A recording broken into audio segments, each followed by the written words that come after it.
नमस्कार। तेलंगाना से एक बहुत बड़ी सरकारी नौकरी की खबर आ रही है। TGSRTC यानी Telangana state road transport corporation supervisor के पदों के लिए भर्ती निकाल रहा है। तो चलिए इस भर्ती से जुड़ी हर एक जरूरी जानकारी को एक एक करके समझते हैं। सबसे पहले और सबसे जरूरी बात, कुल कितनी वैकेंसीज हैं? तो देखिए, कुल 198 नई वैकेंसीज निकाली गई हैं, जो सुपरवाइजर लेवल की पोस्ट के लिए वाकई एक बहुत अच्छा नंबर है। ये एक शानदार मौका हो सकता है। तो ये जो 198 पद हैं, इन्हें दो अलग अलग रोल्स में बांटा गया है। 84 पद हैं ट्रैफिक सुपरवाइजर ट्रेनी यानी TST के लिए, और 114 पद हैं मैकेनिकल सुपरवाइजर ट्रेनी यानी MST के लिए। और दोनों ही पोस्ट्स का पे स्केल भी काफी अच्छा है, जो 27,080 रुपए से शुरू होकर 81,400 रुपए तक जाता है। इस पूरी भर्ती प्रक्रिया को आसानी से समझने के लिए हम इसे 5 हिस्सों में देखेंगे। पहले तो इस अवसर के बारे में जानेंगे, फिर देखेंगे कि कौन कौन एलिजिबल है, उसके बाद जानेंगे कि अप्लाई कैसे करना है, सिलेक्शन का पूरा प्रोसेस क्या होगा, और आखिर में कुछ बहुत जरूरी नियमों पर भी बात करेंगे। तो चलिए पहले हिस्से से शुरू करते हैं और इस अवसर की मेन डिटेल्स पर एक नजर डालते हैं। सबसे जरूरी चीज है तारीखें। इन्हें कहीं अच्छे से नोट कर लीजिए। ऑनलाइन एप्लीकेशन 30 दिसंबर 2025 को सुबह 8 बजे से शुरू हो जाएंगे और 20 जनवरी 2026 की शाम 5 बजे बंद हो जाएंगे। याद रखिए, सारे एप्लीकेशन सिर्फ ऑफिशियल वेबसाइट www.tgprb.in पर ही लिए जाएंगे। अब आते हैं सबसे अहम सवाल पर, एलिजिबिलिटी, मतलब इन पोस्ट के लिए कौन अप्लाई कर सकता है। आइए इसकी शर्तों को ठीक से समझते हैं। एलिजिबिलिटी के 3 मेन पिलर्स हैं जिन पर हर कैंडिडेट को खरा उतरना होगा। एक तो है एज लिमिट, दूसरी है एजुकेशनल क्वालिफिकेशन और तीसरी है मेडिकल स्टैंडर्ड्स। एज लिमिट को जरा ध्यान से समझना होगा। वैसे तो ये 18 से 25 साल है, लेकिन यहाँ एक बहुत ही जबरदस्त और खास बात है। अपर एज लिमिट में सभी कैंडिडेट्स को पूरे 12 साल की छूट दी गई है। ये एक बहुत ही रेयर छूट है जो बहुत कम देखने को मिलती है। और इसके अलावा SC, ST, BC और एक्स सर्विसमैन जैसी कैटेगरीज के लिए एक्स्ट्रा छूट भी है। दोनों पदों के लिए एजुकेशनल क्वालिफिकेशन अलग अलग है। ट्रैफिक सुपरवाइजर के लिए किसी भी सब्जेक्ट में ग्रेजुएशन की डिग्री होनी चाहिए। वहीं मैकेनिकल सुपरवाइजर के लिए ऑटोमोबाइल या मैकेनिकल इंजीनियरिंग में डिप्लोमा या उसके बराबर की कोई डिग्री चाहिए होगी। मेडिकल स्टैंडर्ड्स भी एलिजिबिलिटी का एक जरूरी हिस्सा है।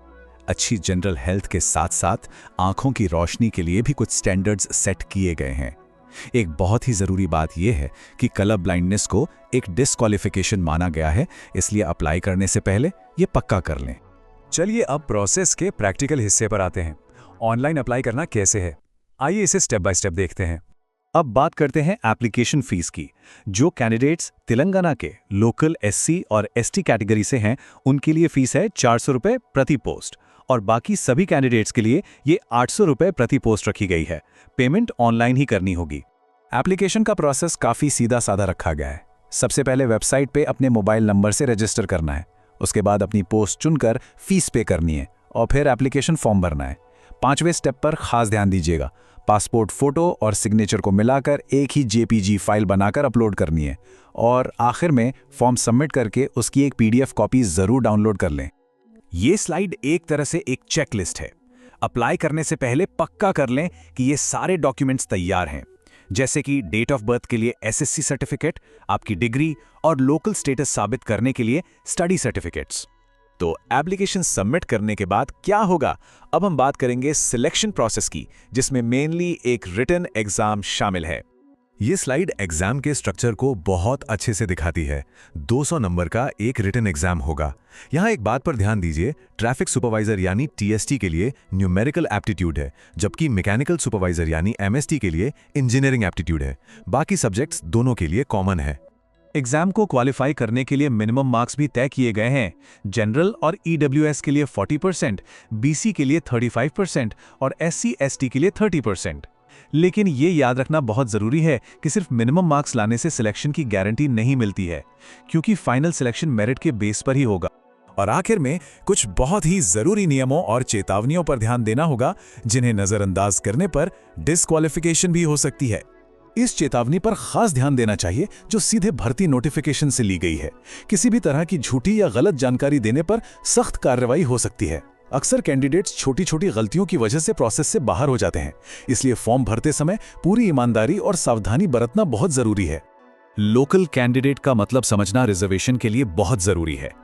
अगर किसी ने क्लास 1 से क्लास 7 के बीच लगातार 4 साल तेलंगाना के किसी स्कूल में पढ़ाई की है तो उसे लोकल कैंडिडेट माना जाएगा। सिलेक्शन के बाद की प्रक्रिया को भी जानना जरूरी है।